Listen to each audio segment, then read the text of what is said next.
Bonjour à tous, aujourd'hui je vous propose un petit temps de méditation sur le mystère de la croix. Comme vous le savez, pour faire une croix, il n'y a rien de plus simple, de plus facile. Il suffit d'avoir quelques planches en bois, quelques clous et un marteau et le tour est joué. Pour les contemporains de Jésus, la croix est d'abord et avant tout un instrument de mort infamante que les soldats romains utilisaient pour assassiner de façon humiliante les délinquants et les criminels qui n'avaient pas la citoyenneté romaine, mais qui appartenaient à la catégorie la plus basse des hommes. Pour nous,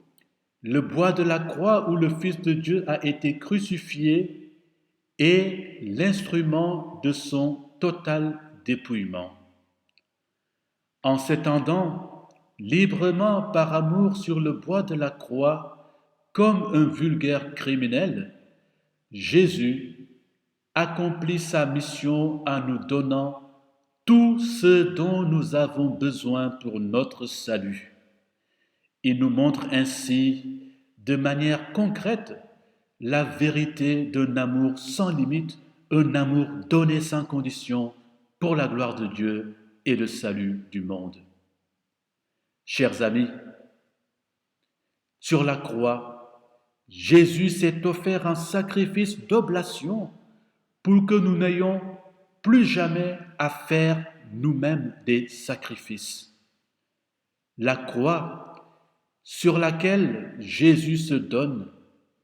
n'est plus à regarder désormais comme un lieu de souffrance ni un signe honteux,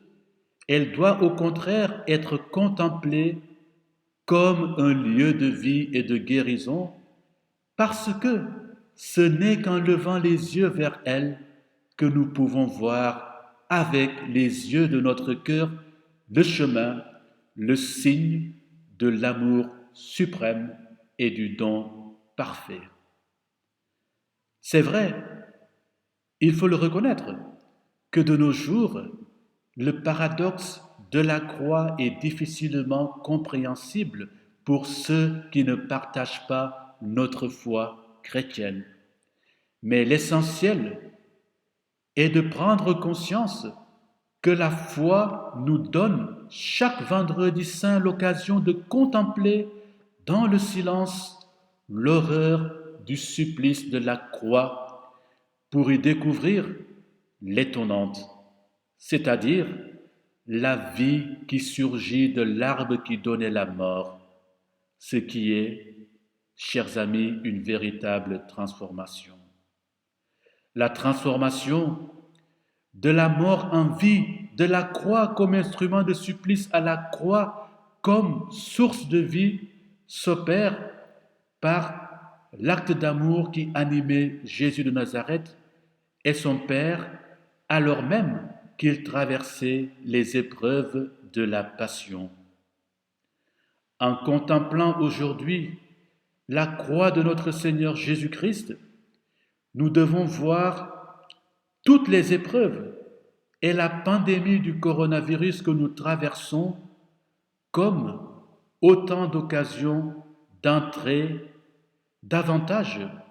dans la dynamique du don, de l'espérance et de l'amour qui, en fin de compte,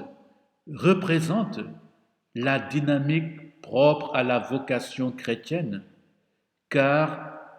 comme aimait le dire la petite Thérèse de Lisieux, docteur de l'Église,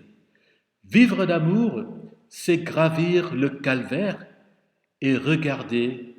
le mystère de la croix du Christ comme un trésor. Je m'arrête ici pour aujourd'hui et vous souhaite